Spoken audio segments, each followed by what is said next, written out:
Azoul, bonsoir tout le monde.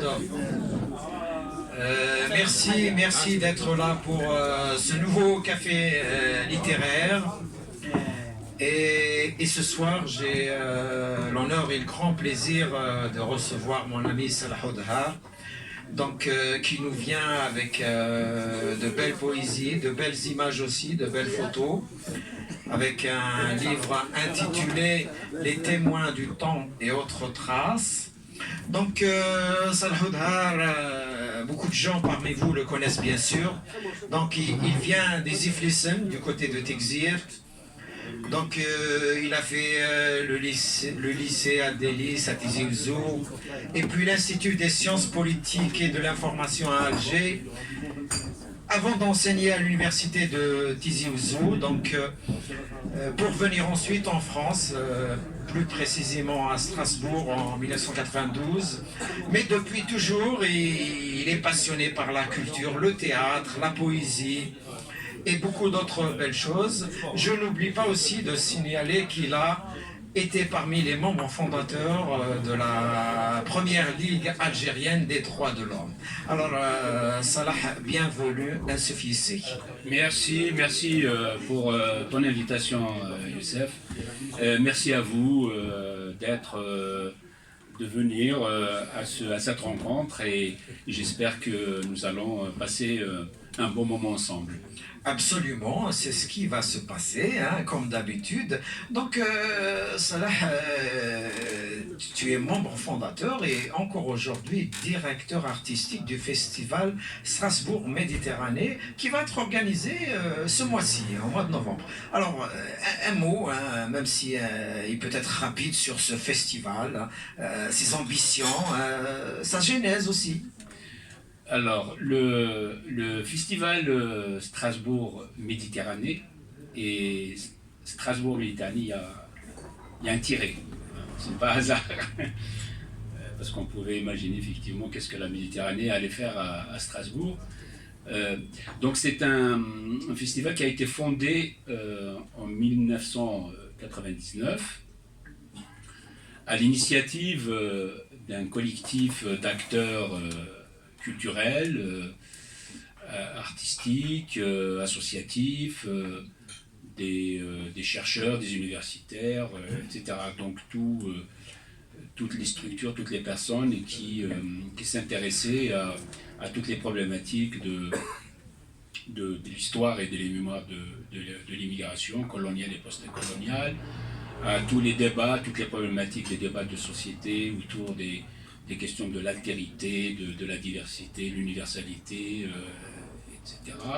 Et puis qui s'intéressait aussi à toute la problématique des rapports nord-sud, euro-méditerranéens, et qui donc à partir de Strasbourg avait souhaité développer un espace culturel de référence dédié à toutes ces thématiques, notamment aussi les thématiques des libertés, des droits de l'homme, des problématiques démocratiques, des transitions démocratiques, etc. Donc voilà, c'était un peu ça l'objet de ce festival, qui était un festival pluridisciplinaire, donc qui développait des expressions culturelles et artistiques, la musique, le théâtre, la littérature, le cinéma, qui aussi essaie de penser un peu ce que, je ne sais pas si c'est Edgar Morin ou comment dirais-je, Édouard Glissant disait que penser, agir local, penser global. Hein. Donc comment aussi ancrer ce festival dans les territoires, les quartiers, la vie de tous les jours à Strasbourg. Et donc voilà, et c'est un festival qui a lieu tous les 2 ans. Et qui a une moyenne de 80 à 100 manifestations selon les éditions, qui mobilise plus d'une trentaine de structures, et puis investit presque 30-40 lieux dans l'Eurométropole, et puis quelquefois même dans la région. Voilà très globalement. Et donc, bon, maintenant, nous sommes à la 12e édition, là, nous sommes à la 12e édition. Et entre 2 éditions du festival, nous développons, à partir de 2008, les rencontres de Strasbourg Méditerranée, qui sont dédiés beaucoup plus exactement à toute la problématique des mémoires dissuites. Voilà. Excellent, excellent, c'est excellent. Alors, tu es aussi président de la compagnie Danse et Théâtre Mémoire Vive. Alors, qu'est-ce que c'est que cette compagnie? Est-ce qu'elle est en connexion avec le festival ou bien c'est autre chose complètement? Alors, le festival a été alimenté à sa création à partir de plusieurs sources.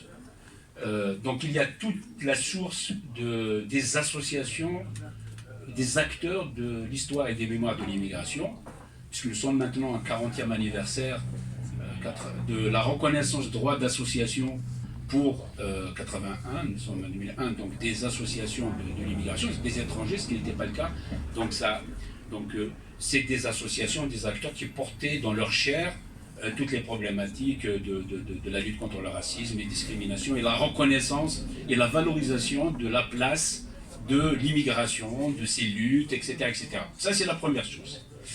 La deuxième source, c'est ce qu'on appelle aujourd'hui, avec un terme un peu que je trouve un peu beaucoup plus médiatique qu'autre chose, qu'on appelle les cultures urbaines. En fin de compte, c'est dans les quartiers de Strasbourg, se sont développés dans les années 90, avec les jeunes des quartiers, notamment des jeunes issus de l'immigration, développer tout le mouvement de ce qu'on appelle le hip-hop, le rap et tout. Mais ce qui est intéressant, c'est que c'est un rap et un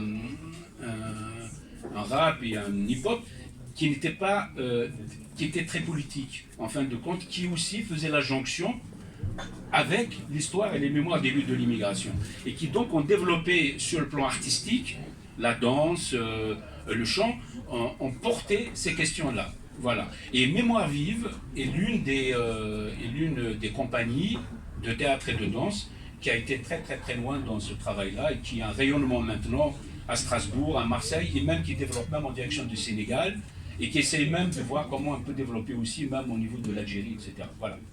Très bien. Et bien avant cela, donc en 1995, tu as fondé le collectif de théâtre Vibration Algérienne. Est-ce que tu peux nous dire un mot à propos justement de cette initiative? Alors moi j'ai, comme tu l'as donc annoncé dans ta présentation, j'ai quitté l'Algérie, la Kabylie, l'université Zouzou où j'exerçais fin 1982. Je me suis établi à Strasbourg. Et après quelques années de flottement, voilà, qu'ici à tous les exilés, à tous les nouveaux arrivés, comment aussi quitter un pays à l'âge de 40 ans, j'avais 40 ans, 42 ans, j'étais bien ancré dans ce pays-là, j'étais à l'université, etc. Du jour au lendemain, donc, j'étais confronté, comme beaucoup d'autres d'ailleurs, peut-être d'autres plus que moi, à l'expérience, à l'épreuve de l'exil et du départ, et comment essayer à partir de ça, de ne pas perdre pied, parce que bon, on perd quelquefois pied, et comment essayer de rebondir. Donc après quelques flottements, je me suis investi dans la vie culturelle et artistique que j'ai toujours, même en Algérie, hein, même depuis le lycée d'ailleurs, c'est quelque chose qui m'intéresse énormément, la vie culturelle et artistique. Et donc je me suis investi dans la vie culturelle et artistique strasbourgeoise, et très vite en jonction avec un certain nombre d'acteurs locaux, d'associations. J'avais joué, c'était 92-95, l'actualité sanglante, tragique de ce qui se passait en Algérie. Et donc nous avions, avec tout un groupe, voulu témoigner de l'Algérie, de son histoire, de ses mémoires, de ses luttes, mais peut-être un peu en retrait, pas avec une distanciation par rapport au traitement médiatique du sensationnel à l'époque. Bon, je veux dire, on a brouillé un peu toutes les cartes. Il était très difficile dans le contexte de l'époque de faire une lecture en tant soit peu distanciée, en tant soit peu objective de ce qui pouvait vraiment se passer, qui donc pesait d'une manière très très très lourde sur la perception des enjeux et des positionnements. Donc moi je voulais témoigner avec ses amis à partir de la culture, disons de ce que j'appelais des écritures algériennes, c'est-à-dire des auteurs, des poètes, des penseurs algériens, à partir de leurs textes. La littérature, la poésie, le théâtre, au miroir de l'histoire et de la mémoire. Donc voilà, donc on a fondé ce collectif de théâtre, et puis on a mis en scène, on a mis en espace, en scène, on avait des lectures, on s'est déplacé. des auteurs évidemment comme Kateb Yassine, Mouloud Mahmi, et puis tant d'autres et tant d'autres. Et donc on l'a présenté donc à Strasbourg. C'est un collectif qui a fonctionné de 1995 jusqu'à 1999. Et puis on a tourné aussi, on a été un peu dans l'est de la France, on a été en Suisse, on a été un peu partout. Donc voilà, on a voulu porter un peu la parole, la parole de ces créateurs, de ces penseurs qui par ailleurs étaient, on l'apprenait mal, étaient soit exécutés, soit exilés, soit soumis à la censure, etc. Et donc voilà, c'était un peu le travail des vibrations algériennes. Très bien. Donc, entre toi et le théâtre, en fait, c'est une vieille histoire d'amour, puisque déjà, à Tizi-Ouzou, tu as créé 2 pièces de théâtre. La déchirure, la valise ou le cercueil. Et puis aussi, tu étais un peu, donc, avec tous ces camarades qui vont avoir un prix de théâtre en mars 1973 à Tunis, avec une pièce qui a été jouée au final en langue kabyle. La pièce de Kateb Yassine, Mohamed prend ta valise, n'est-ce pas? Absolument. Alors, donc moi j'ai donc au lycée effectivement, notamment au lycée à Mirouge polyvalent, Saint-Clair polyvalent en 1969, j'étais sur en seconde, donc avec des donc c'est un peu une séquence historique, c'est l'âge un peu où je commençais à accéder à une certaine conscience à la fois littéraire, à la fois identitaire, même un peu politique et tout. Donc on était un peu dans cette recherche-là. Et évidemment, on a découvert et lu des auteurs, évidemment, comme Kateb Yassine, qui nous a beaucoup influencés. Évidemment, les classiques, Mouloud Farhoun, Mouloud Mahmi, et puis tant d'autres. Et puis même aussi la littérature universelle, hein, puisque aussi on avait cette ouverture un peu sur la littérature universelle.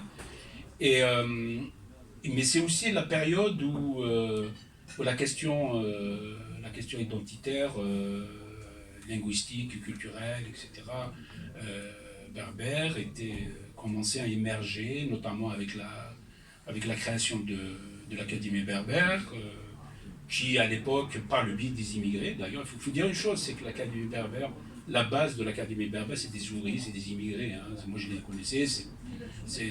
Et qui revenait au pays en été, nous commençait déjà à nous parler des mots comme Mazoul, comme Mazir, c'est des choses qu'on entendait comme ça. Et puis qui arrivait un peu à diffuser sous le manteau, etc., le bulletin de l'Académie berbère. Et que donc au lycée, déjà, on commençait un peu à en parler et tout, et puis voilà, on commençait à travailler sur des amis. Donc j'avais écrit, c'était en 71, je crois, voilà, c'est ça, la première pièce, La déchirure, qui donc posait déjà la problématique de l'identité, n'est-ce pas, posait un peu, qui questionnait la question de la dignité, de la tradition, de la modernité, de l'héritage colonial, post-colonial, le rôle de l'immigration, puisque la Kabylie était une région pourvoyeuse d'immigration. Et donc on a commencé un peu à travailler un peu tout ça. Et on avait présenté cette pièce au lycée, puis au lycée de Djoudjoura. Et je dois avouer pour l'anecdote, moi j'étais très très encouragé dans ce travail-là par le proviseur de l'époque, qui s'appelle Belhassim. Belhassim. Et Belhassim, paradoxalement, c'était un espèce de bathiste un peu. Voilà, il était très très. C'est assez bizarre. Bon, il essaie évidemment de nous influencer, de nous ramener sur le terrain un peu de l'espèce de l'arabo-islamisme, etc. Mais qui était quand même encouragé fondamentalement ce travail-là. Il n'a jamais essayé d'interférer ni de nous interdire quoi que ce soit. Et donc on l'avait présenté cette pièce, essentiellement à Stravelis. Et c'était à la fin, déjà à l'époque, quand on terminait la pièce, on chantait le chant Kalamisou Mazir. Et je me rappelle qu'on l'avait joué et on l'a refait d'ailleurs avec Mohamed Cavalier au Djoudjoura, il y il y avait quelques officiels, et à la fin, on chantait Calme sur Mazir, les gens étaient un peu, c'était assez cocasse à l'époque. Hein. Et puis une deuxième pièce, la valise ou le cercueil, donc j'ai repris un peu le slogan de l'OAS, parce qu'à l'époque il disait ça, pour le détourner, le retourner, donc de poser la question notamment de la paysannerie, de la dépossession de la paysannerie par l'entreprise coloniale, comment l'entreprise coloniale a déstructuré les structures paysannes, que ce soit matérielles, que ce soit culturelles et tout, et comment tout cela a conduit aussi le phénomène migratoire, comment l'immigration elle-même était liée à la question coloniale, et que la Kabylie étant une région pourvoyeuse d'immigration, l'acte migratoire, c'est quelque chose qui structure fondamentalement la vie économique et sociale des familles et tout, mais même sur le plan culturel, hein, je me rappelle comment les immigrés à l'époque, à travers d'ailleurs la chanson, comment quand ils revenaient en été, ils nous ramenaient comme ça des disques, des machins, on commençait à découvrir toute cette chanson de l'immigration, cette chanson de l'exil et tout ça, etc. Donc l'immigration aussi a contribué politiquement à la conscience nationale, mais aussi elle a contribué culturellement. Hein. Et donc cette pièce, c'était un peu ça. Mais en remontant beaucoup plus loin, même à la période un peu romaine, etc., on essaie un peu à travers cette pièce aussi, de célébrer l'esprit de résistance et d'insoumission. Je reviens maintenant au livre. Donc, puisque c'est autour de ce livre qu'on organise quand même cette rencontre, donc il est intitulé Les témoins du temps et autres traces. C'est des poésies et c'est des photos. Hein. Alors, les photos sont en noir et blanc, mais elles sont magnifiques. Voilà. Elle parle beaucoup, surtout aux gens qui connaissent un peu l'Afrique du Nord, la Kabylie. Les poésies, tout autant, moi personnellement j'ai aimé, j'ai retrouvé une poésie, je le disais tout à l'heure, des années 70, des années 80, j'ai retrouvé un peu des sensations que j'ai eues avec les poèmes de Tahar Djaoud, de Mohamed Khairdine, le Marocain. Voilà, donc, alors j'ai l'impression que c'est des poésies qui ont été écrites sur un temps long, voilà, hein, sur des années, et c'est bien, on sent une certaine maturité dans l'écriture, et dans même les thématiques qui tournent autour du temps, autour de l'errance, autour des pierres, autour de l'amour, autour de la nature, de l'écologie. Alors, comment est-ce que tu peux nous présenter alors ce livre ? Ah ben, c'est toujours difficile de présenter son propre travail. Alors, comment l'origine, un peu, qu'est-ce qui a déclenché un peu ce travail autour des mémoires du temps. Donc le projet des mémoires du temps a connu trois phases. Le premier, la première phase, c'était en 2011-2012. 50 ans après la guerre d'indépendance, de l'indépendance de l'Algérie, j'avais ressenti très fortement le besoin de repartir sur le lieu de l'enfance, qui était une enfance dans la guerre.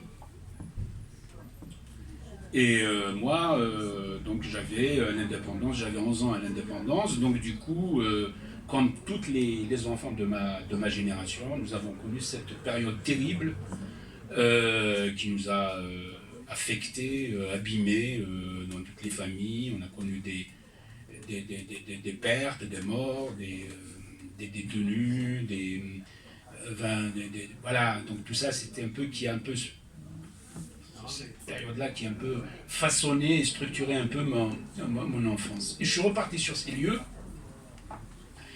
et c'est des lieux, là où j'ai passé, c'est des lieux en ruine, parce que bon, la plupart des villages ont été, en tout cas certaines parties des villages ont été abandonnées, parce que à l'indépendance, les gens ont préféré aller assez souvent essayer de construire, de se mettre sur les axes, sur les machins. Donc donc je suis parti comme ça de 3 villages essentiellement, qui est mon village natal qui s'appelle Igransal, et puis un autre village d'adoption qui s'appelle Taksept, où il y a des rues à 3 km à l'est de Tikzir, il y a des ruines magnifiques, terribles. On retrouve toutes les strates toutes les strates des ruines, des Phéniciens, des Romains, des ruines de la guerre d'indépendance, et qui sont là, et qui sont abandonnés et tout. Et donc j'avais besoin je commençais à prendre des photos et puis je commençais à écrire. Voilà, donc c'est parti un peu de ça. Ça a abouti à une exposition qui s'appelle Les Témoins du Temps, entre texte et photos, que j'avais présenté à Strasbourg en 2013, à la médiathèque Malraux, puis que j'avais présenté aussi à Dijon. Ça, c'est le premier travail. Et le deuxième travail, c'est la poursuite de ce travail à travers des récitals. Des récitals de lecture, de musique. Je travaille beaucoup avec les musiciens. J'aime beaucoup travailler avec les musiciens. Et donc je l'ai présenté à Strasbourg, je l'ai présenté aussi dans des villes en France, Paris, Lyon, Dijon, etc. Mais je l'ai présenté aussi 2 fois à Yves Gaïth en 2014 au théâtre régional de Gaïth. Et je l'ai présenté aussi à la Maison de la Culture de Mouloud Maamri, les Oiseaux. Et donc ça c'est un peu...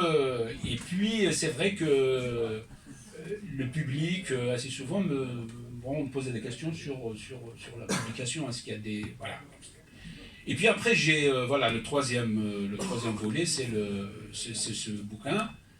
Et c'est des textes, en fait, qui, en vérité, c'est des choix de textes qui s'étalent presque sur 50 ans. Puisque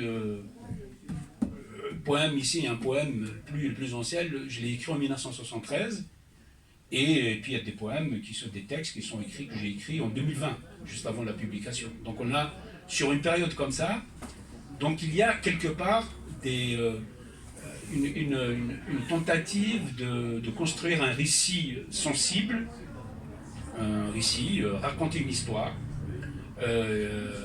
à la fois individuelle, familiale, mais aussi collective. Et c'est fondamentalement tentative de mise en scène d'un pays, de raconter un pays dans ses mémoires, ses histoires, ses langues, ses avancées, ses reculs, ses résistances, ses éclipses, etc., dans un temps long, mais aussi essayer de donner un sens, en tout cas de mon point de vue, le sens, ce pays, comment ce pays, moi je le perçois, il s'inscrit aussi dans une histoire universelle, il s'inscrit dans le monde aussi. Voilà en gros. Donc, très bien. Voilà, en gros, très bien. Si tu pouvais nous lire 1 ou 2 poèmes avant de donner la parole à la salle pour des questions, ce serait bien aussi. Ouais. Alors, bon, il y a des... Oh, tu pourras revenir tout à l'heure. Oui. Mais maintenant, tu peux nous dire 1 ou 2 ou voilà. 3. Tiens, je commencerai avec un truc. Enfance. Voilà. Enfance qui est à la page 17 et où j'ai une photo. Alors, c'est une photo d'archive. Hein. C'est la seule photo d'archive du recueil. Parce que les autres photos, c'est moi qui les avais. Ça, c'est une vieille photo. Donc, qui date de... C'est un bout de photo, en fait. Hein. C'est pas une photo complète. Hein. Parce qu'on a retrouvé qu'un bout de cette photo et qui date de 1958. Voilà. Et donc on retrouve deux petits enfants, un garçon et une fille, et puis une maman. Alors, enfance. Mémoire des premiers émois, des premiers frissons, des fièvres de midi au zénith des absences. Les absences de l'enfant fasciné par les jeux périlleux, puérils et vains des mouettes, les mouettes blanches et affamées les soirs d'orage, se fondant dans la brume, happées par la houle, à l'horizon, tournoyant pathétiquement sur elles-mêmes dans le vide, comme prises dans les mailles d'un destin aveugle et sourd, perdu dans ces rêveries sombres, interminables, qui ne finissaient pas de s'étirer en longueur, tard dans la nuit moite, parfois jusqu'au petit matin, désarmé par le spectacle incompréhensible du feu qui le brûlait, le consumait de l'intérieur. Il garde encore en lui La sensation aiguë de l'été, de la lumière cristalline, ivre de couleurs, dont certaines laissaient déjà entrevoir en leur sein les traces encore vives des blessures anciennes, des fentes sombres, des terres arides, inhabitées, à perte de vue, battues par les vents de sable, la vacuité, la désolation, et dont la brutale et violente vision laissait à jamais dans la bouche un goût de cendre.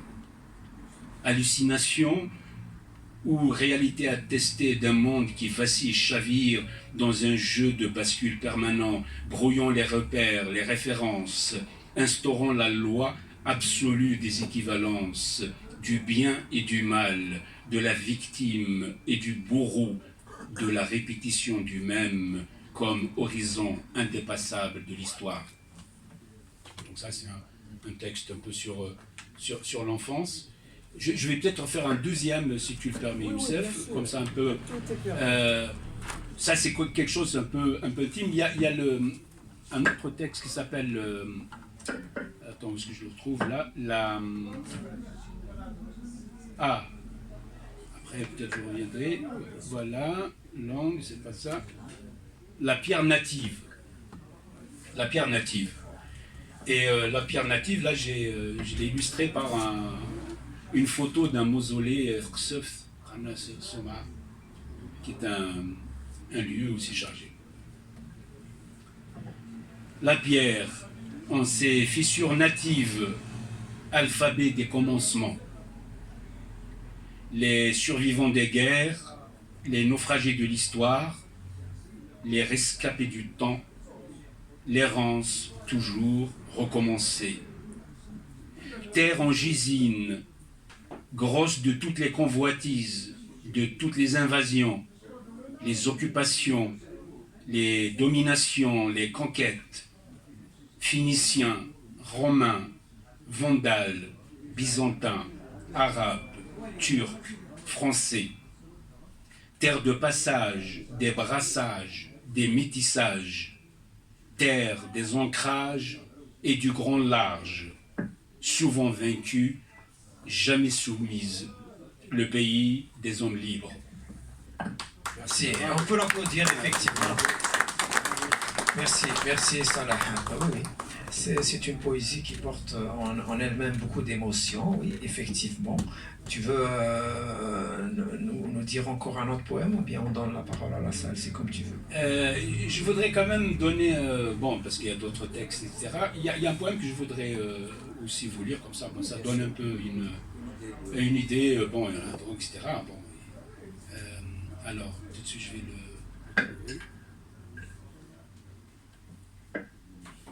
Ça s'appelle Tefsouth, d'ailleurs. Voilà. Tefsouth. Alors, je fais remarquer au passage que je n'ai pas fait ni de légende pour les photos. Pas de légende, parce que je considérais que c'est pas des photos documentaires, donc je ne voulais pas enfermer le lecteur dans un imaginaire un peu fermé.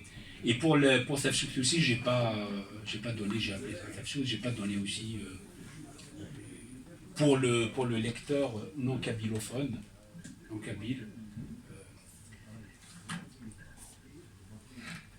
La tête n'est pas aussi exiguë que le temps. Elle peut accueillir et héberger le jour. La rosée de ton rire fut si lumineuse, un rayon de soleil, un soir de brume. Car tout est possible quand l'hospitalité est première, la mémoire arrachée au givre, au doute.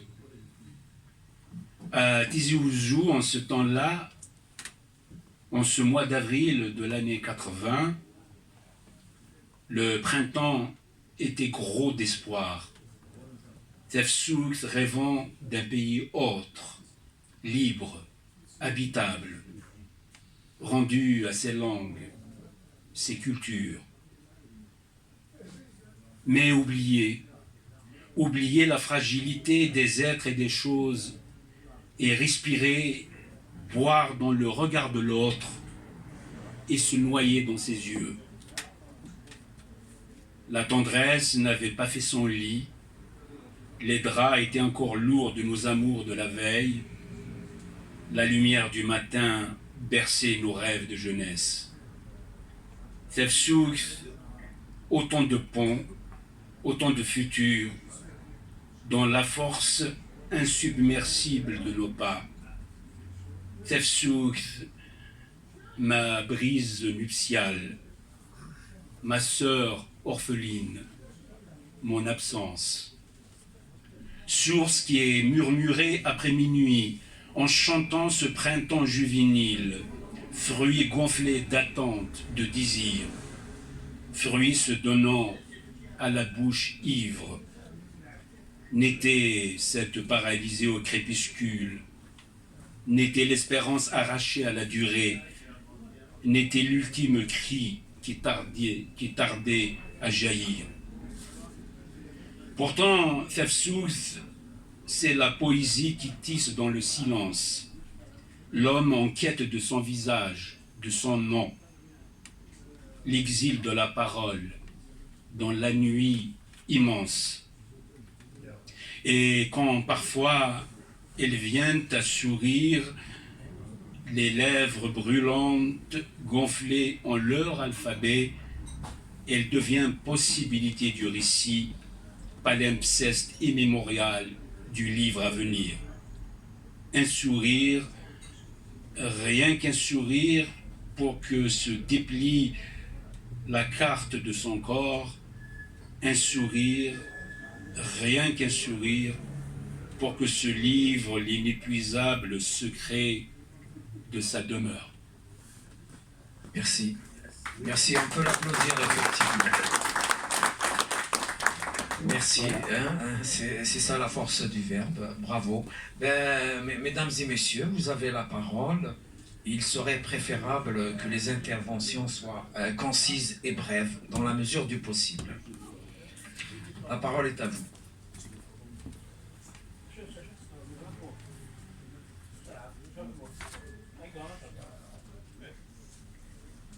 Eh oh, il n'y a pas de questions.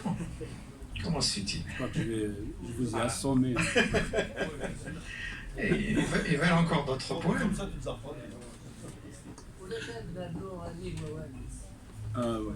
Il y a toujours, on peut demander des renseignements. Hein. On peut. Après, je conçois que c'est pas toujours facile, effectivement, de réagir sur des textes qu'on n'a pas déjà. Vous allez découvrir. Oui, mais il n'y a pas de texte. Hein. Moi, je reviens alors avec une autre question. Alors, raconte-nous, mars 1973, Mohamed prend ta valise. Alors, Voilà, c'est une expérience, peut-être beaucoup d'entre vous en ont entendu parler, mais je pense que on n'a pas suffisamment, à mon goût, on n'a pas assez parlé de ce type d'expérience, qui était une expérience quand même fondatrice. Alors, je parlais tout à l'heure des camarades avec qui nous avons travaillé au lycée Amirouche autour de 2 pièces, puis nous sommes partis en 72 à Alger, à l'université d'Alger. Et moi, très très vite, je voulais poursuivre l'expérience du théâtre à l'université d'Alger. Donc, avec les camarades, mais on cherchait des contacts, on essayait de voir. Alors, le contexte de l'époque, au niveau du théâtre, c'était un peu la belle époque du théâtre amateur. Il y avait beaucoup de troupes d'amateurs, il y avait beaucoup de... Mais faire du théâtre kabyle, Mazerte, c'était pas tout à fait évident. Et moi, j'avais pris contact avec un certain nombre de gens, tant que possible, et puis on a retrouvé des camarades qui étaient déjà à l'université Tizi Ouzou, mais qui nous ont précédés, et puis des personnes, comme à l'époque, donc dans celle-là, Ben Mohamed, Saïd Saadi, tout ça, enfin, il y avait tout un groupe à l'époque, Chériat Hamid, qui n'était pas encore tout à fait presque dire. Il y avait il y avait aussi la chanson. Vous savez, à l'époque, le contexte de la chanson aussi, c'était l'éclosion, un gros mouvement de chansons, ce qu'on appelle la chanson, entre guillemets, à l'époque on appelait moderne. Mais il y avait plein de groupes, ça on l'oublie. Hein. Il y avait une éclosion de groupes à l'université d'Alger, un peu partout. Et puis, il y a aussi tout le... Donc il y avait ce mouvement-là, il y a tout ce qui... autour de les dernières années, en tout cas, du cours de Mahamlé, parce qu'après il a été un peu interdit. Donc, il y avait donc toute une génération qui se cristallisait comme ça, qui se retrouvait autour de cette question de Mazir, l'identité, la culture, etc., et qui était dans un contexte extrêmement compliqué, parce que le contexte politique de l'époque était la chape de plomb avec le Loudiane, c'était pratiquement extrêmement périlleux pour bon nombre d'entre nous, parce que bon voilà, c'était une situation très compliquée. Et donc on nous a entendu parler de la traduction. Il y a la traduction ou l'adaptation de la pièce Mohamed Tavalis de Katabiassi, qui à l'époque il avait donc créé avec l'Action culturelle des travailleurs, parrainé par le ministère du Travail, notamment la direction de la formation professionnelle à l'époque avec Ali Amour, et puis qui était à Bedloued et qui commençait un peu à aussi qui nous a influencé.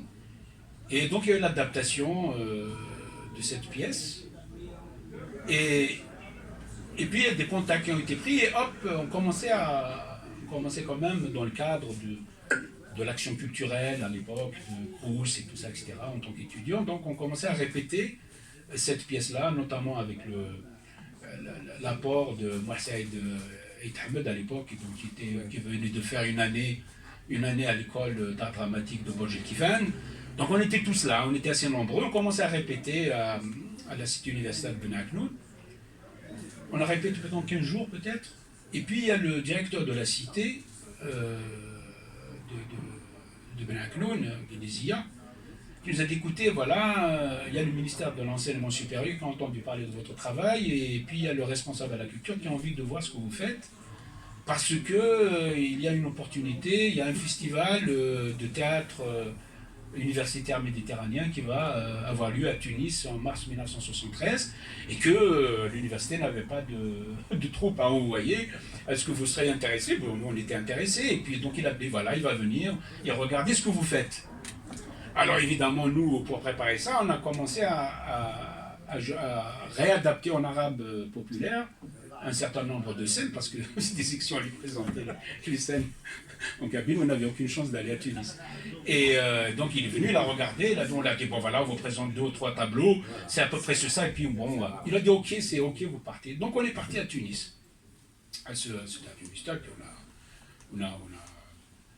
c'était une expérience fabuleuse, parce qu'on a rencontré des étudiants tunisiens, mais on a rencontré aussi des troupes d'Italie, de France et tout ça, donc c'était un moment extrêmement fort, et puis bon, la pièce a été très très bien reçue par le public, par la presse, et puis il y a eu ce fameux prix, et donc voilà, et on est revenu, évidemment, tout le monde s'attendait à ce qu'on ait des ennuis à notre retour, et puis finalement on n'a pas eu ces ennuis. On a été même reçu à l'époque par le ministre de l'enseignement supérieur, Mohamed Seder Ben Yahya, qui s'est plaint, qui nous a dit que c'est quand même, les Tunisiens se sont plaints de voir une pièce jouée dans une langue qu'ils ne comprenaient pas.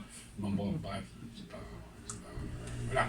Mais il nous a fait ça, mais en même temps, il s'est dit qu'il était disponible à nous aider. Et on a continué un peu à fonctionner avec cette pièce après, on a fait toute la Kabylie, le village, on a fait Alger, et c'était des moments quand même assez de prise de conscience, parce qu'après chaque fois après la pièce, il y a eu des débats, beaucoup de débats sur la question de la langue, sur la question de l'identité, mais sur des questions sociales aussi, sur des questions et donc c'était des moments quand même de cristallisation aussi, un travail, cette troupe a participé aussi à un travail de conscientisation, c'est le terme qu'on utilisait à l'époque, et puis on faisait aussi en lien avec, à l'époque, quelquefois on se déplaçait même ensemble, c'était les débuts de Farhat, à l'époque, il avait quelques titres, elle s'est fait chailler, tout ça, etc. C'est l'époque aussi, les débuts des Idir, et puis il y avait tout un tas de... Donc voilà, c'était un peu ça, c'est un groupe qui a fonctionné pendant 2 ans, et qui, je pense, a contribué un peu à... Absolument. Voilà. Absolument. On a une question, je pense. Oui, merci déjà pour cette introduction et merci pour cet hommage. Donc moi je l'ai pas lu, mais j'ai eu le plaisir de connaître Salah. En 69, j'étais élève au lycée Améroche. Et moi j'avais découvert à l'époque ses exploits de sportif. Il y avait une salle de gymnastique et il faisait beaucoup de... Enfin moi, jeune lycéen en 6e... Et puis, bien sûr, il y avait aussi donc, cette équipe de lycéens au lycée polyvalent qui faisait, nous, on voyait effectivement des jeunes qui faisaient des théâtres, qui faisaient des répétitions, etc. Donc, ça me rappelle un peu donc, cette période, donc 69-70. Voilà, c'est... Et puis là, donc, il vient d'exposer un peu donc, sur ce qui a été fait, les productions qui ont été faites en 73, ces différentes pièces. Et la question qui me vient à l'esprit... Donc aujourd'hui, quand on parle donc de cette période des années 70, on parle des années de plomb.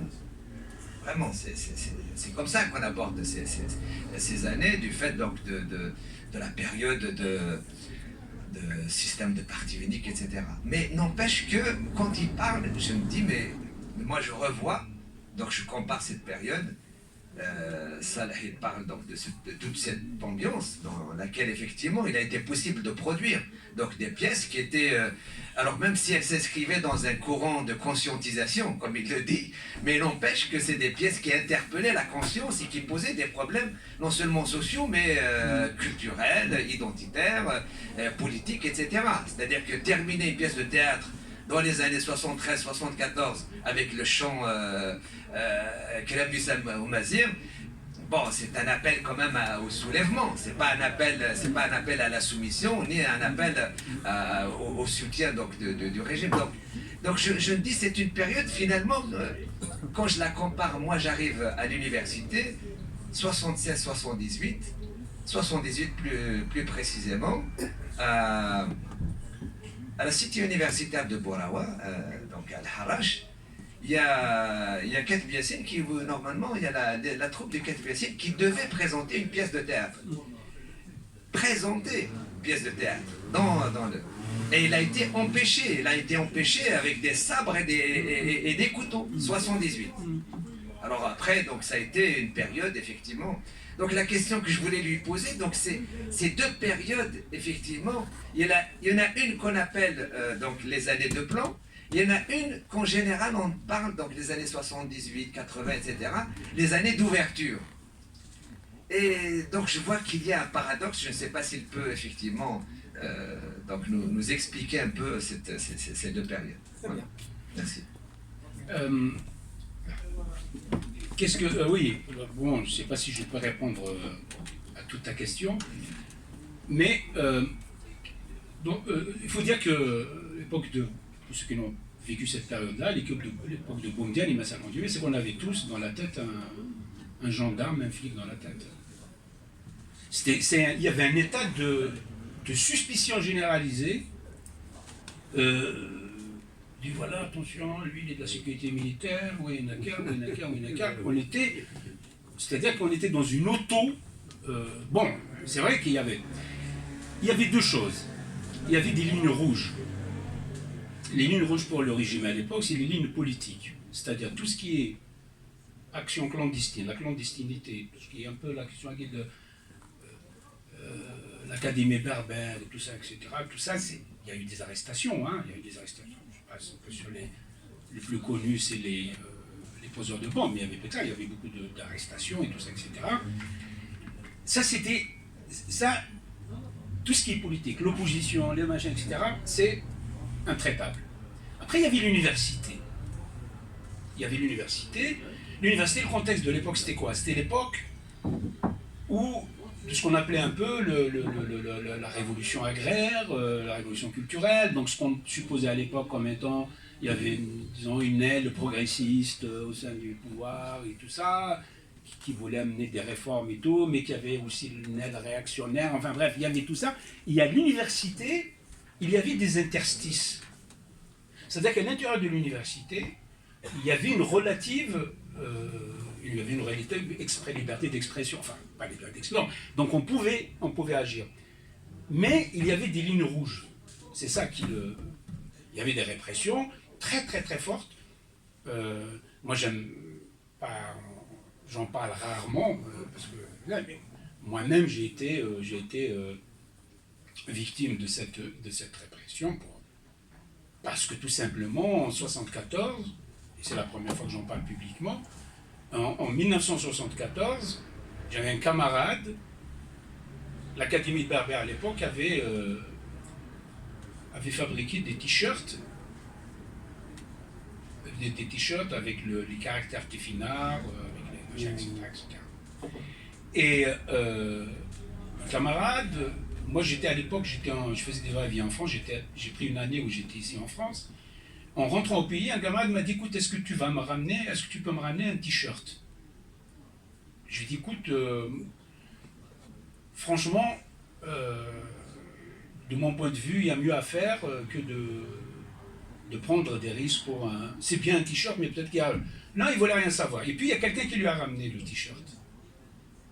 Et le copain, il est parti à Tizi Ouzou, et puis il a mis son t-shirt, il traversait la grande rue, il a été embarqué. Alors, et puis bon, etc. Il a dit, oui, tu sais, moi, en l'occurrence, parce que j'étais en France, il m'a dit, je leur ai dit ça parce que toi, tu tiens aux sécurités en France. Donc, je n'ai pas donné ton nom, j'ai donné ton nom, je n'ai pas donné le nom de quelqu'un, de la personne, évidemment, qui l'avait amené. Et à partir d'un truc comme ça, et puis à un moment donné, je n'ai pas accordé d'importance, et en rentrant en France, j'ai été arrêté, et j'ai été retenu pendant 11 jours pour une histoire de t-shirt. Il y avait plein de cas comme ça. Donc, c'est-à-dire qu'à l'université, tu peux plus ou moins, parce qu'il y avait des débats, les marxismes, la gauche, l'extrême gauche, les ceci, tout ça, les réactionnaires et tout, les étudiants, etc. Donc on pouvait un peu passer, et puis on avait un peu la question berbère, on l'a matiné un peu de marxisme et tout ça, etc. Donc il y avait comme ça des choses comme ça qui se faisaient. Mais les lignes rouges étaient là. Il y avait une répression féroce. Une répression, mais alors vraiment féroce. Je dis qu'à partir, effectivement, même Kateb-Yassine, même à l'époque, Kateb-Yassine, moi je suis à l'université, à l'époque j'étais à l'université de Cuba, il devait donner sa pièce, on a essayé de l'empêcher de jouer sa pièce. C'était en 74, 73-74. Donc c'était très compliqué. Voilà. Oui. J'espère que... Oui, madame, vous pouvez prendre le micro, si quelqu'un peut lui donner.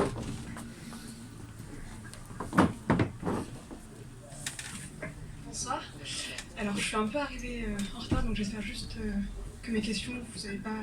comment dire, c'est pas des choses que vous allez aborder plus tôt dans la soirée. J'avais deux questions. C'était plus sur votre process d'écriture. La première... Votre process d'écriture. Oui. La première, c'est du coup sur le choix de la poésie. Vous venez du monde du théâtre. Pourquoi ne pas avoir été vers une pièce de théâtre ou éventuellement une nouvelle Est-ce que le choix de la poésie, c'est de vous, venant de la Kabylie, comment dire, d'avoir cette liberté d'écriture ou de renouer avec Isfla ou des choses comme ça? Ça, c'est la première question. Et la deuxième, c'est j'ai écouté les différents textes que vous avez lus. Et la question de la culture et de la diversité culturelle en Algérie est très présente. Mais ce que vous nous avez lu, c'est en français. Donc est-ce que c'est un choix délibéré? Est-ce que vous, dans votre process d'écriture, votre pensée, elle est en kabyle ou en arabe ou en berbère, et puis au final, vous traduisez lorsque vous mettez à l'écrit? Donc voilà, c'est une question. Merci.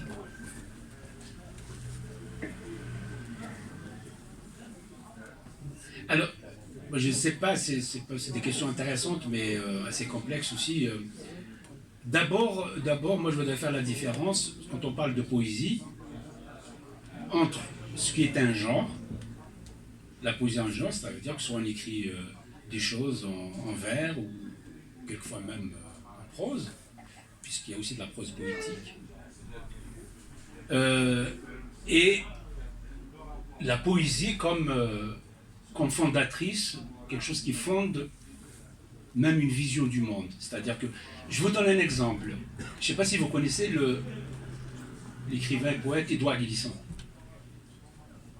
il est mort il y a 10 ans, c'est un Martiniquais, puis qui est un grand penseur, un grand poète, etc. Il a fait une anthologie. Il a fait un choix. Et dans cette anthologie, vous trouvez aussi bien des poètes, vous trouvez Marx, vous trouvez des philosophes, vous trouvez etc., etc. Donc, il y a ce qui est de l'ordre d'un genre, parce qu'il y a un genre, la nouvelle, il y a le roman, il y a le ceci, le cela, mais il y a, moi ce qui m'intéresse, c'est beaucoup plus la poésie au sens d'une vision, d'un rapport au monde, d'un rapport à l'autre, d'un rapport au monde, d'une vision du monde, et comment habiter le monde, comme disait Hölderlin, habiter poétiquement le monde. C'est-à-dire cette volonté d'habiter, de réhabiter le monde dont on est exclu, etc. Donc c'est ça un peu pour moi. Après le choix, parce que assez souvent je fais des vers, généralement c'est des textes très courts, parce que je suis beaucoup plus pour je suis beaucoup plus pour une écriture de l'épure, de la simplicité, voilà, parce que il faut dire beaucoup de choses en peu de mots, mais j'ai aussi des textes en prose, et moi j'ai commencé à écrire très jeune, mais je n'avais aucune intention, à aucun moment dans mon intention de publier quoi que ce soit. Je n'avais pas de projet éditorial. J'écrivais pas dans l'intention à tort peut-être, sauf que maintenant, vers la fin de là, je me dis, il faut que j'aille.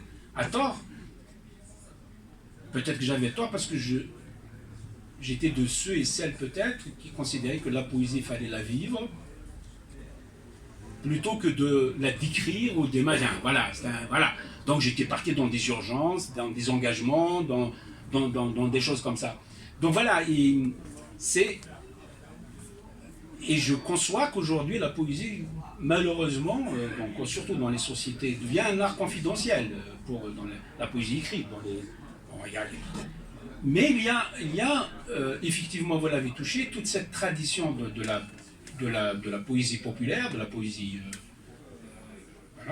kabyle, puisqu'on parle du kabyle, chantée, parce que c'est l'oralité, tout ça, etc. Et moi, j'essayais un peu c'est pour ça que généralement, quand je fais des présentations, des récitages, j'essaye toujours de mêler l'écriture en français et de la poésie chantée en kabyle. Parce que aussi, j'ai conscience que moi, comme beaucoup d'autres, j'ai été exilé aussi.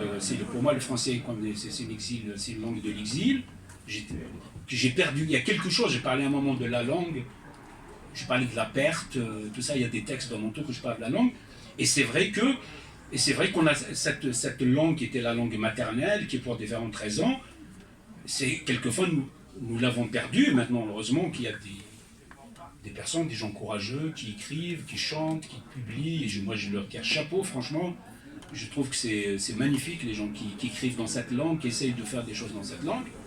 Moi, pour l'instant, je n'arrive pas à le faire pour des raisons tout à fait... Parce que je ne me sens pas en mesure aujourd'hui de produire en kabyle avec l'exigence que j'ai envie de faire. La poésie est un art, de mon point de vue, un art très, très sérieux, très, très, très, très difficile, très exigeant. Et tant que je n'aurai pas la capacité de l'honorer et de ne pas écrire n'importe quoi et de ne pas dire n'importe quoi, donc voilà, c'est un aveu de faiblesse, je reconnais. Je n'arrive pas à le faire, mais je le fais bien. Je le fais en français, et puis nous sommes multilingues. Voilà. Très bien. D'autres... Si quelqu'un peut te donner le micro, s'il te plaît.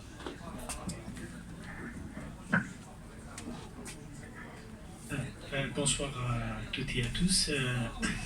Merci à Youssef pour la présentation et puis à Salah pour voilà, la présentation du recueil. Voilà, moi ce que je retiens, il y a quand même trois épisodes, mais assez douloureux. Est-ce que bon, je voulais savoir si c'est vraiment le fil conducteur derrière l'épisode de la guerre d'Algérie. Donc là, ton enfant, tout ce que tu as subi, enfin, voilà. Après, bon, il y a la période de la dictature, c'est-à-dire de la répression féroce, voilà, et la période de l'exil. Voilà. Donc, quand même, c'est comme si, enfin, trois blessures, hein, en quelque sorte. Est-ce que bon, c'est ça le fil conducteur de ce recueil ou voilà.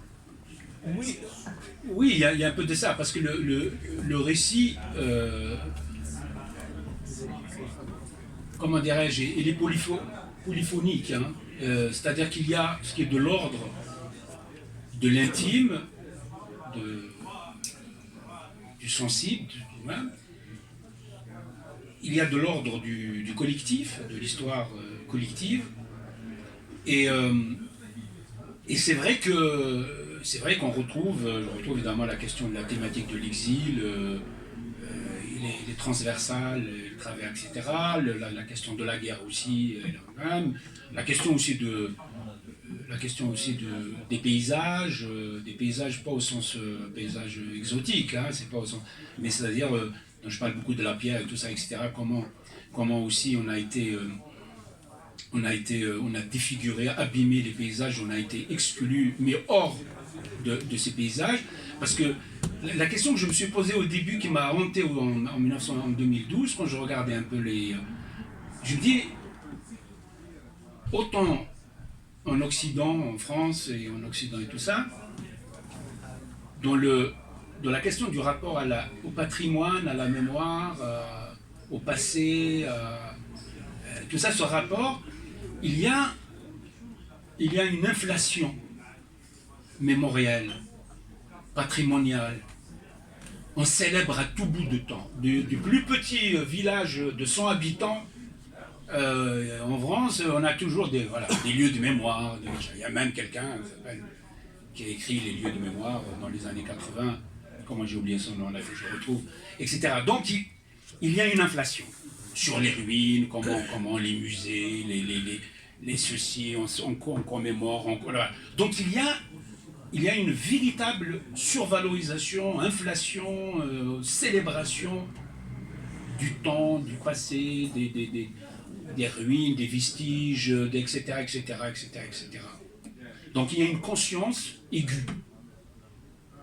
Il y a une conscience aiguë de l'histoire, de la mémoire, etc. Donc, et c'est quelque chose qui remonte d'ailleurs un peu, l'histoire des ruines, ça remonte même jusqu'à la Renaissance, comment on a redécouvert les ruines, et puis les poètes, les sculpteurs, les machins, etc. On célèbre les ruines et tout ça. Mais nous, je me dis pourquoi, nous on n'a pas, dans notre pays, dans notre machin, etc., on avait toutes ces ruines-là. Alors après, bon, j'essaie de comprendre pourquoi on n'a pas développé ce rapport, on n'a pas développé cette réflexion, cette conscience, à tel point que bon voilà, tout est en train de s'abîmer, tout est en train de partir, il y a des ruines romaines et puis après on fait une néon parpaing, t'exerces, hein, je veux dire, t'es une romaine et puis ils mettent des trucs en parpaing, enfin des machins, et puis il y a des gens qui sont quand même assez ingénus parce qu'ils piquent des pierres, des figurines et les mettre sur leur façade ou des machins comme ça. Mais il y a tout état, je dirais entre guillemets, presque à l'état de nature. Voilà, vous allez un peu, vous voyez tout. Et je dis, bon voilà, pourquoi on n'a pas... Donc c'est ça aussi dans un premier temps qui m'a conduit à réfléchir là-dessus et à poser la question des ruines, de la pierre, etc., que j'avais découvert. Et puis après, j'ai éprouvé le besoin de m'interroger sur les expériences des autres peuples, sur la manière dont ça a été traité par la littérature, j'ai découvert après. Alors, voilà, donc je me suis interrogé un peu tout ça, et notamment la question de la pierre, parce que la pierre, pour moi, est très importante, parce que c'est une capacité, au sens métaphorique, de reprendre possession des lieux, de la capacité. Et puis j'ai trouvé qu'en lisant, en relisant, j'ai trouvé quand même que c'est une thématique qui est universelle, de grands poètes et tout ça. D'ailleurs, en Algérie, Kateb Yassine a beaucoup développé ça, notamment dans Nejma, la question des ruines est très récente, voilà. D'ailleurs, il disait à un moment donné, parce que j'ai pris dans un passage dans Nejma, où l'un de ses personnages, je ne me rappelle plus si c'est Mourad ou tout ça, mais il dit entre Sirta et Hippone et Sirta, donc Bonne et Constantine, donc il parle de deux villes, donc, où il a fait tout un développement. J'ai pris juste un passage, il parlait à un moment donné, justement des ruines, il disait pas le reste des Romains, pas ce genre de ruines où l'âme des multitudes n'a eu que le temps de se morfondre, en gravant leur adieu dans le roc, mais les ruines en filigrane de tous les temps, celles que baigne le sang dans nos veines, celles que nous portons en secret, sans jamais trouver le lieu ni l'instant qui conviendrait pour les voir, les inestimables décombres du présent. Donc, parler des ruines et tout ça, c'est parler du présent. De parler du présent, comment les ruines, c'est pas simplement les ruines anciennes, mais c'est les ruines contemporaines, les ruines des paysages, mais les ruines intérieures. Comment tu vois, les guerres, les rapports de domination ont dévasté les âmes, les consciences, les paysages, etc. Et on le voit de plus en plus, comment ce divorce terrible de l'Algérien avec son environnement, avec le temps, mais aussi avec... Et voilà, donc c'est ça un peu qui du coup, j'ai assisté moi-même et d'autres et tout ça, à une dévastation de nos paysages, de machin. Donc voilà, c'est un peu, ça aussi je l'ai développé. Et puis il y a un rapport personnel aussi, très personnel, parce que mon père était un tailleur de pierre. Aussi, il était tailleur de pierre, comment je voulais aussi, par à coup, posteriori, lui, il travaillait la matière, il travaillait la pierre, parce qu'il a fabriqué des meules, il y a des machins, etc. Et puis, sans le citer aussi, je voulais quelque part aussi lui rendre hommage, parce que lui, il est mort de la pierre. Je ne sais pas comment on l'appelle déjà. C'est les tailleurs de pierre, il y a une maladie qui respire la poussière, etc. Donc voilà, je ne sais pas si j'ai répondu à... Mais l'histoire de l'exil, des machins, évidemment.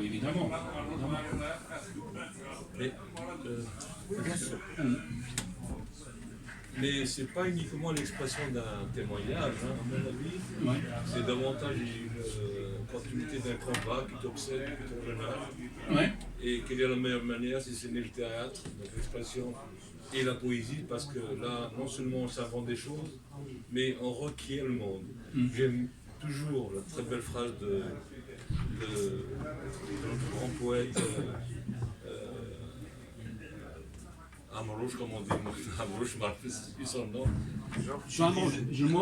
Voilà, ouais. Il disait l'intérêt c'est d'habiter son être, ouais. On ne peut l'habiter qu'à travers l'expression théâtrale et aussi surtout poétique. C'est comme ça qu'on peut l'habiller de façon. Et d'ailleurs, puisque tu m'as parlé de ça, tu as fait d'Amrouche, j'ai pris une citation de Jean Amrouche. Et il disait, le Maghreb est un pays semé d'anciennes et jeunes ruines, le pays des brèves dynasties, où les fils consomment en peu de mois l'héritage de leur père. C'est-à-dire que c'est aussi la question de l'héritage. D'ailleurs, que même Kateb Yassine dans Nejma posé, c'est la question aussi de l'héritage. Que faisons-nous de cet héritage-là? Je fais un parallèle, c'est... tu as cité tout à l'heure le travail de mémoire qui a été fait par le Sharaf, justement. C'est étonnant quand on sait qu'il était une On n'entend pas, tu mets le... C'était étonnant, enfin le travail, donc c'était le Sharaf qui a fait le livre de mémoire, et c'est étonnant comment un mec comme ça qu'on a connu dans les années 50, c'était du genre de l'école arabo-musulmane comme possible, il y a qu'à voir ses critiques à l'endroit de Moulin Amri avec la fameuse oublié, oui. Voilà. Donc il était comme l'un des artisans de la critique, voilà, qu'on connaît. Quoi.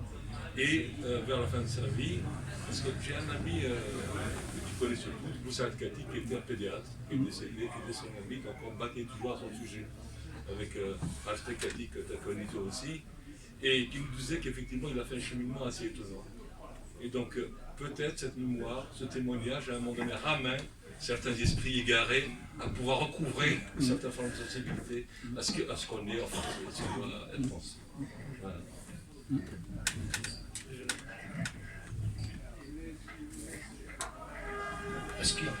Oui, tu peux nous lire un autre poème. Oui. Qu'est-ce que je peux vous lire? Il faut que je trouve une chose un peu de registre. Hein? Vas-y. On a peut-être rien de l'arracher. Attends, je cherche quelque chose un peu... De toute façon, il faut le lire, n'importe comment. Ouais, mais voilà, il n'y a pas mieux. Hein,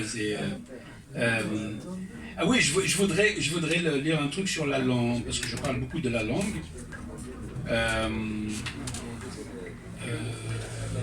Ce que je l'ai là, je vais le trouver. De l'héritage aussi. Hein. Voilà, mon pays.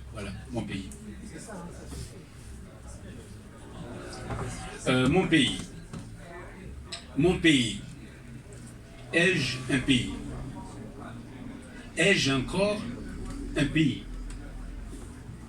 Mon pays, c'est la langue, se convainquit-il.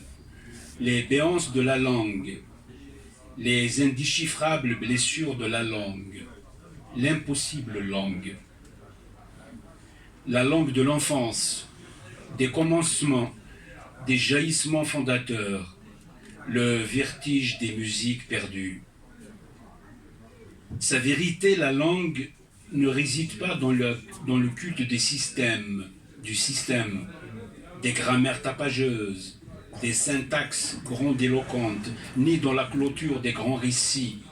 La fascination, la toute-puissance, fascinante, étourdissante, écrasante des grands récits, les récits fondateurs, exclusifs, les grandes reconstructions sommaires, absolues, sans réplique, les fictions sécurisantes, la tentation des continents, de la terre ferme, la sensation rassurante de la terre ferme, des certitudes, des mornes et plates certitudes, mais aussi des ravageuses, des criminelles certitudes. C'est des traces perdues, des trous du temps, des terres englouties, de l'alphabet de l'oubli qu'il s'agit. Le cri des esclaves, les réminiscences des tombes, de la lumière sur les tombes. Il faut se défaire des mirages, du poids des habitudes, se promettait-il, des mythes consacrés et de la consécration des mythes, du mimétisme, de la fascination de l'esclave pour le maître, de l'opprimé pour l'oppresseur. La plus belle des langues, c'est celle des brisures, du rapt, qui enchante encore le monde de ses éclats et de son inconsolable perte.